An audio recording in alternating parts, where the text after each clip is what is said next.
So tell me about the Witch's Wake. What's the vision of the Witch's Wake? Well, really, the vision came in a moment of collaboration, and that's how it's being delivered.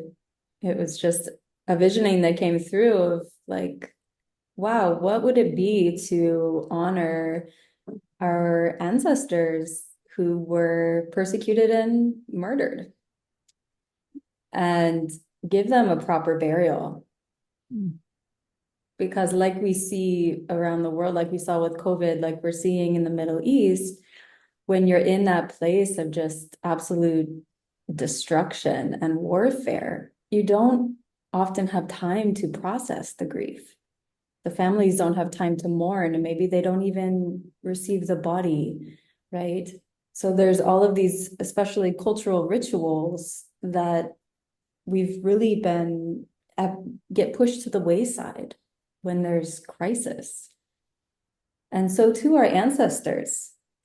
So when we go back and we repair these moments of deep sorrow and we really hold space for that, we're also holding space in this present day timeline for our own sorrow and for the ones that we are still losing today to, the ridiculous greed and power struggle around the world. So really the vision is to honor where we came from and death itself, and to say, hey, we are holding each other. There's community around this still, and we can rise from the ashes. Amen. The phoenix does rise. And I think it's important to speak to that we're on we're in a space, I would call it, of collective grief. And noting that the grief of the collective, yes, we can point it to death and to disaster and to the dark experiences that we've been having on this planet and collectively over the eons of time. And I think there's also a grief to be spoken into. That's the grief of an identity of who we once were and of who we're Mm. becoming. So I feel like we are collectively experiencing these micro griefs along with the macro griefs of losing so much, but also losing ourselves, like an identity deconstruction for rebirth from as we move through these dimensions, right? The expression of us as a 3D being to us as a more highly evolved true essence of soul. We witness the death of ourselves, and we don't have capacity because we haven't been shown, and we don't have rituals, especially in our society, to honor grief, to honor death as birth, really, right? Because death is birth, and it's an infinite cycle, it's a season. And I think that when we come together in consciousness to honor grief, we get to honor it on so many levels, like who we thought we were going to be, who we were and are no longer, who we are yet to see ourselves become. And we witness that in each other. So much is falling away collectively. How do you tie the grief piece in with the witches? Where does the bridge of the witch to the grief come? Mm. Yeah, I mean, probably most of us have heard the term witch wound by this point, but really, um, for me, it's tying my own personal lineage, right? Like an Anglo-Saxon from Europe originally, my ancestors, to the persecutions that happened there and then in the United States as well. There you might have heard of the Salem witch trials, things like this. It was just a small piece of this overarching pattern of colonization and elimination of the power of women. Yeah.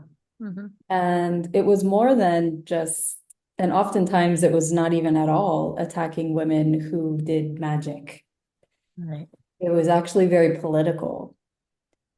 So when we talk about the word witch, we have all these ideas maybe of someone who is very woo-woo and, a little mysterious and creepy kind of, and it can send shivers up and down the spine. And this is because that's the mental image that was used in order to, justify these atrocities, was that the dark feminine should be feared. Mhm. And that And somehow, the portrayal of those witches were like, this like, yeah, crickety and warted and like how, how the programming of our society has been to make dark or make demon often the light. Because what we yes, know about those witches was that they worked with the earth and their magic was their intuition and making concoctions that help to heal. And so like I think it's important to speak to the inversion of the upside down world we live in, that which is of light and heals is demonized to be that of darkness so it can be destroyed. exactly. Yes. And so you bringing this to the light is really what I'm hearing is bringing the grief of so much that was lost back into a space where it can be reclaimed, recovered, and re-embodied so that the way Yeah. they use their magic in a way that helps heal the world. Is that true? Yeah. Yeah, so we can stop being so afraid of our power and our magic as as we write to this inversion, like you said, and say, oh, actually, I can be Glenda the Good Witch. But also I can, work with the dark womb of the mother. And a big piece of this, like imagery that we've gotten of, yeah, the warts and the old woman and the la la la, is a demonization of the wisdom of the crone, of our elders who held so much information and collective wisdom throughout their lifetimes that they never got to pass on to the next generations. Or maybe they did, but secretly, right? So I believe that there's so much information available to us that's just in our bodies, in our mitochondria, where our grandmothers, our ancestry lives, in our blood and bones, in our collective Akashic memory, and in our own memories, in our own, who are we today and how do we meet the wise woman within us? So there's so many different layers that we can access when we collectively come together in ceremony and say, yes, I want to connect with this healthy feminine archetype, with the safe feeling, which is the inversion. It's actually not fear, it's actually safety that she provides, a deep well of nourishment. And when we go there, then we can say yes to all of it. All of it. Yeah. Yeah, We're bring shadows to the light and dismantling the illusions that have kept us separate and the fear. I believe that fear is not a naturally occurring vibration within the human field, really. I believe that it is assimilated through this matrix living that we're doing. And again, it's an inversion of our love. So I believe we've been taught fear and then we've embodied it and then we believe it to be true. So this is part of the correction, bringing us back to the light and the harmony and ultimately to love, which is our natural state of being. right. And to reclaim these rituals and to make new ones Mhm. together and to say, hey, guess what? Witches, we're going to gather. We're going to, take the space to move through our body. Some of the grief, whatever comes is what comes. Some of the anger, the rage, the injustice.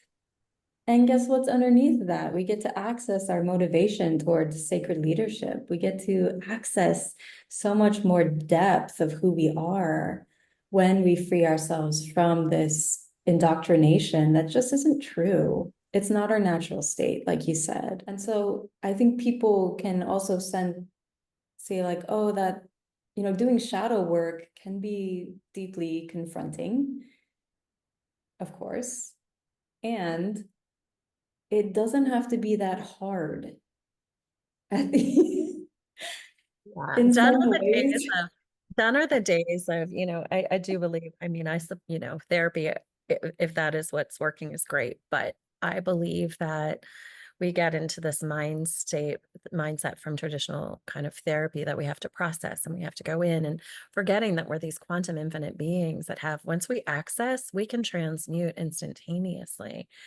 It's simply the resistance to exploring because we are like, oh, that's Pandora's box. Once we open that, like there's no coming back. And it's part of the great illusion. So what if it was easy? What if it was pleasurable? And what if everything was possible in a moment? Go ahead. Exactly. So tell us the details, where and when. Yeah. So the wake is on the 26th of October, 12 Pacific to 3. And it's a free event, so show up live. If you want the recording, it's just $13. Half of that's going to relief in Gaza. And if you want to deepen with us, even after the wake, then we're also collectively the 10 of us, amazing, I'm calling you witchualists, are,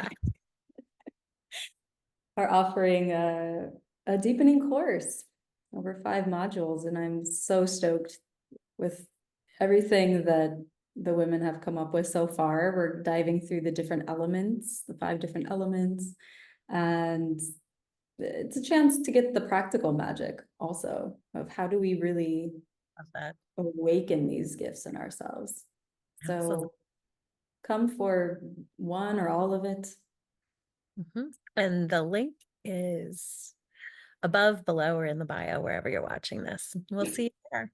Looking forward. Let's Sounds awaken good. the witch within.